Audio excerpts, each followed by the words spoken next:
You know, ever since Aljo moved up to 145, I gotta be real. I've been super impressed with him. Like, it's kind of wild how different he looked up there compared to his bantamweight days.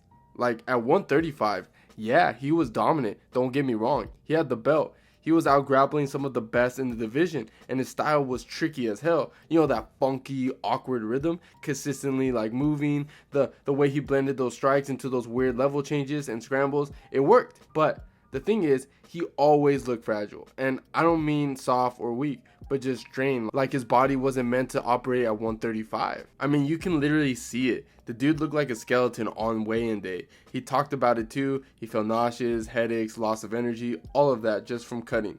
And honestly, it showed in some of his performances.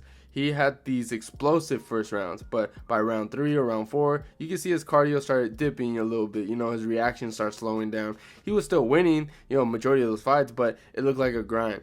Now, at 145, man, it looked like he found a second life. I'm telling you, this version of Aljo is way more durable. He doesn't look fragile at all. He looks strong, thick, no homo, and honestly, like he belongs with the big boys. That fight against Kelvin Cater was a perfect intro. He looked sharp, he looked composed, his wrestling didn't fall off at all. In fact, it might have gotten better because now he has the energy to chain things together. No weight cut crashes, no sluggishness, just pressure and control. Even against Movsar Evans, who's supposed to be a nightmare stylistically, Aljo held his own. Sure, he lost the decision, but that was a top tier featherweight, and Aljo showed that he can hang in those gritty grappling exchanges. He wasn't getting tossed around, he was strong in the clinch, fighting off positions, still scrappy, and even took Movsar down. Now that I think about it, I think the fight was actually closer than I remember. It's funny, people used to call him a weight bully at 135, but it turns out he might have been just hurting himself more than bullying anybody else, you know?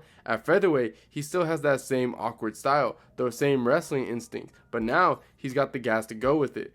It's like all the things that made him dangerous before are now boosted because his body isn't fighting him anymore. So that's why when I saw that Ortega versus Aljo was getting booked, I was like, yo, this one's going to be interesting. Like, I'm not even going to lie. I was immediately intrigued. Because look, man, I'll just say, I think Brian Ortega is one of the most overrated top 10 fighters at the featherweight division right now. And I know some folks are going to come at me for that, but let me explain. Like, yeah, he's dangerous on the ground. No one's denying that. His jiu-jitsu is slick, and his submissions are nasty, and he's tough as hell. But outside of that, man, his striking is low level. Like, for someone who's been in the game as long as he has, his stand-up is still kind of trash, to be honest, bro. He's hittable. He gets outstruck almost every time he's in there with a legit striker. And a lot of people forget how one-sided some of those losses have been. That's why this matchup with Aljo is so fascinating to me. Not because it's going to be some kickboxing clinic, but because of the grappling exchanges. This is going to be one of those fights where position, control, and fight IQ matter way more than pure athleticism or highlight reel moments. I mean, you've got Aljo, who's a chain wrestler with awkward entries, great back takes, and non-stop pressure. And then there's Ortega, who's like a snake off his back. He pulls guillotines or triangles out of nowhere, so this becomes a real chess match. Can Aljo control him without getting caught? Can Ortega create a scramble and trap him in something sneaky? And the real question is, who's going to win the clinch exchanges? Because I don't think Ortega's going to outstrike him, and I don't think Aljo's dumb enough to just sit in his guard. So now I'm like, okay, how do they approach this? Because stylistically, it's super weird. But that's what makes it dope, in my opinion. You've got two guys whose A game are on the mat, but completely different types of grapplers. I don't think Ortega's the guy to stop Aljo at 145 right now. But if he is, it's going to be off some slick submission and a scramble. If not, I think Aljo can just rinse and repeat takedowns, hold dominant positions, and win a clean decision. Either way, it's the kind of fight where if you really love grappling, you're going to be glued to the screen. So yeah, like I was saying, even though this fight sounds fascinating on paper, especially for grappling fans like us, I really think it's going to expose Brian Ortega. And again, that's no disrespect. Ortega's grappling is legit, okay? I'm not taking that away from him. The dude has clean BJJ fundamentals, and we've seen him snatch necks out of nowhere. The Cub Swanson finish, the guillotine on Moicano, the near sub on Volk. We know the man is dangerous. But to be honest with you, I just don't think any of that's going to work on this version of Aljamain Sterling, okay? Because here's the thing. Aljo doesn't just give you chaos. He doesn't give you those messy scrambles where Ortega can thrive. That's how Ortega gets most of his subs. He waits for you to overextend, panic, or leave your neck exposed in a scramble. But Aljo, he's the opposite of that. He's calm, he's calculated, and built to win in between those moments. Aljo's whole game is about position before submission, and he knows how to ride people out better than almost anyone in the sport. His back takes, his leg controls, the way he floats on top of you and stays tight. He makes you carry his weight the entire time. And now that he's at 145 and no longer killing himself with those brutal weight cuts, the guy looks strong as hell.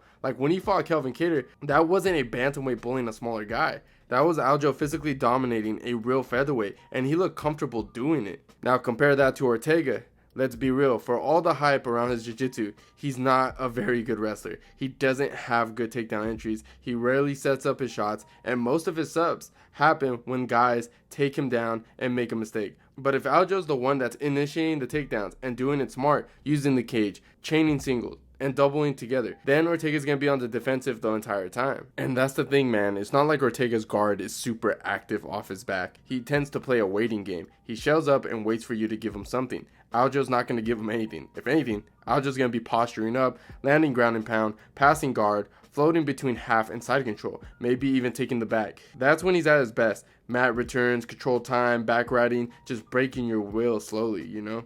And here's the other big thing, cardio. That's where this fight can really make it ugly. Ortega has heart, no question about it, but when he's tired, his grappling becomes way less effective. He starts moving slower, his hips don't react the same, and that submission threat starts to fade. Aljo, on the other hand, looks like a different animal at 145. He's not just bigger, he's fresher. His pace has gone up, not down. His transitions are sharper now that he's not gassing from the weight cut, and his ability to maintain control for 15 straight minutes is crazy. So yeah, while people might hype up Ortega's submission danger, and sure, that's always going to be a part of the conversation, I don't think Aljo's going to give him half a window to capitalize on that. I really believe it's going to be Aljo pushing Ortega against the cage, getting trip takedowns or singles, moving him into dominant positions and just riding him. Not stalling, not hugging, I mean real active grappling. Knees to thighs, short elbows, smothering top control. And honestly, the more I think about it, the more I think of Ortega getting frustrated in there. He's going to realize real quick that this isn't like fighting someone who panics or makes wild mistakes. Aljo, he's too smart. And if Ortega can't catch him in the first round, I think it's just going to go downhill from there. So while this matchup is fascinating on the surface, especially for the grappling nerds, I think it's one of those fights where you can come out saying, damn, Ortega just isn't on the same level when it comes to full-on MMA grappling. Aljo's control, pace, position awareness are going to tell the story here. So based on all that, yeah, the grappling is the headline, but the stand-up is going to play a role too, especially early in the fight. And honestly, I think Aljo has the advantage on the feet as well, even if it's not a traditional clean striker sense, because neither of these guys is some elite technician on the feet. I'm just being real.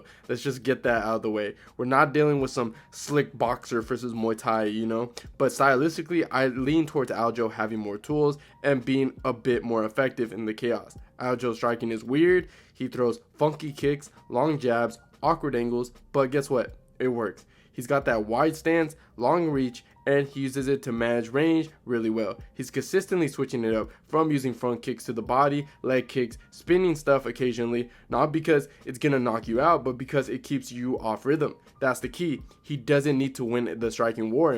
He just needs to make you uncomfortable, make you hesitate, and then use that to close the distance for a takedown. Ortega, on the other hand, is more basic on his feet, and honestly, he's kind of stiff. He's improved a little bit, sure. His jab looked better than it used to.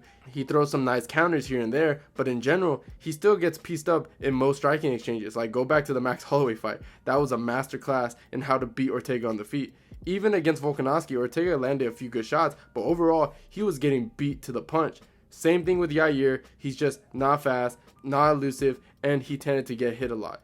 And it's not just about head movement or footwork, it's that Ortega doesn't really have any layer to his striking. It's a jab cross, maybe a big overhand, maybe a step in elbow if he gets close, but he's not building off feints, he's not setting traps, and he's definitely not winning the long range battles. So if Aljo wants to stay long and pick from the outside, he can do that. Plus, Aljo looks faster, more fluent at 145. He doesn't look sluggish or drained anymore. You can see it the way he's moving, he's bouncing, switching stances, flowing better. Ortega, meanwhile, still looks like he's still stuck in the second gear, especially when the pace picks up. The only thing Ortega might have over Aljo on the feet is power and close. Maybe a tight elbow or a wild shot in the pocket. But how often is Aljo just going to stand there in the pocket and trade with him? That's not a game. He's either going to keep it long or crash into the clinch, not standing toe to toe for a coin flip, you know?